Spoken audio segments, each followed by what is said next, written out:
సార్వత్రిక ఎన్నికల్లో మీరు ఓడిపోయారు. మీరు ఊహించారా పార్టీ ఓటమిని, మీ ఓటమిని? రఘునందన్ లాంటి అసెంబ్లీకి వస్తే మా పప్పులు ఉడకవని చెప్పి వ్యక్తిగతంగా టార్గెట్ చేసి, ఎమ్మెల్యే అవ్వకముందు ఒక రఘునందన్, ఎమ్మెల్యే అయిన తర్వాత ఇంకొక రఘునందన్ మీరు ఇప్పుడు కూర్చొని మాట్లాడుతున్న ఇల్లు ఎమ్మెల్యే అయినాక కొనుక్కోలేదు.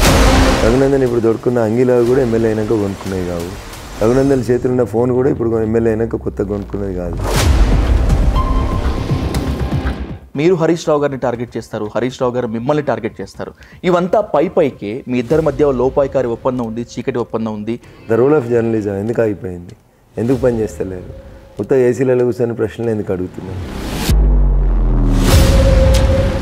దుబ్బాకలో ఎట్టి పరిస్థితుల్లో మిమ్మల్ని ఓడించాల్సిందే అని చెప్పి ఈటెల వర్గం పనిచేసిందట, అలాగే బండి సంజయ్ వర్గం పనిచేసిందట.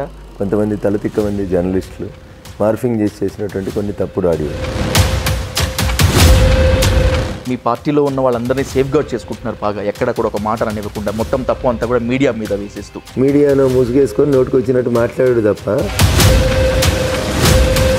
ఇంత సమర్థవంతంగా వాదిస్తారు కాబట్టే మిమ్మల్ని తెలంగాణ బీజేపీ అధ్యక్షుడిగా కాకుండా కొంతమంది సోకాల్డ్ నాయకులు అడ్డుకొని ఉండుంటారు. ఆమె రైట్? మీరు ఊహించుకొని మీరు రాత్రిపూట ఏదో కలగాని ఆ కళ్ళని తీసుకొచ్చి మా మీద రుద్దాలనుకుంటే అన్యాయం. రాజాసింగ్ని సస్పెన్షన్ ఎత్తివేసి పార్టీలోకి తీసుకొని రావటం తప్పు తెలుసుకుందనుకోవాలా బీజేపీ హైకమాండ్, లేకపోతే రాజాసింగ్ లేకపోతే మనకు గోషామహల్లో దిక్కులేదనుకున్నారా? సో మీ మైండ్ అంతా నెగిటివ్ ఆలోచనల వైపు ఉన్నప్పుడు నెగిటివ్ ప్రశ్నలు వస్తూ ఉంటాయి.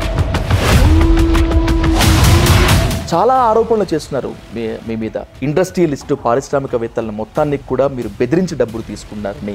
ఒక కంపెనీ అని బ్లాక్మెయిల్ చేసినట్టు నువ్వు నిరూపించగలిగితే, నీ జర్నలిజం నిరూపించగలిగితే. హోంవర్క్ చేస్తారా ఇంట్లో బాగా? ఎమోషన్స్ని కంట్రోల్ చేసుకోవటము, లేకపోతే మీడియాని చాలా మేనేజ్ చేయటము, చాలా సమర్థవంతంగా చేయటం. What do you do? ఇప్పుడు మీరు ఇక్కడికి వచ్చి నన్ను ఇంటర్వ్యూ చేస్తారు, ఎవరు పంపిస్తారు ఇంటర్వ్యూ చేస్తున్నారు? ఎవరన్నా నా రాజకీయ ప్రత్యర్థులు పైసలు ఇచ్చి పంపిస్తే ఇస్తున్నారా? పొంగులేటి శ్రీనివాసరెడ్డి చేతిలో బీజేపీ ఆ కాంగ్రెస్ ప్రభుత్వాన్ని కూలగొట్టబోతోంది అనేటువంటిది ఈ మధ్య బాగా వినిపిస్తున్న టాక్. పొంగులేటి ఏం చేస్తాడు, ఎర్రబెల్లి ఏం చేస్తాడు, నల్లబెల్లి ఏం చేస్తాడు అనేది నాకు సంబంధం లేనటువంటి అంశం. నేను ఆ డ్యూటీ చేసే గేట్ కాడ లేను, ఆ ముఖ్యమంత్రి కుర్చీలో లేను. ఈడీ, మోడీ, బోడీ దమ్ముంటే ఎవరైనా రండి అని కేసీఆర్, కవిత, కేటీఆర్ చెప్పారు. సో వాళ్ళు రమ్మని పిలిచారు, వస్తున్నారు వాళ్ళు వచ్చారు. మీ కర్మ అట్లా కాలుతుంది, ఏం చేస్తాం? మంచిగా ఉండరు అని అంటే ఢిల్లీకి పోయి లిక్కర్ అమ్ముకోవాల్సిన దుస్థితి వచ్చాయి. బతుకమ్మ ఆడుకోవచ్చు వెళ్ళాలంటే పోయి లిక్కర్ అమ్ముకోవాలి.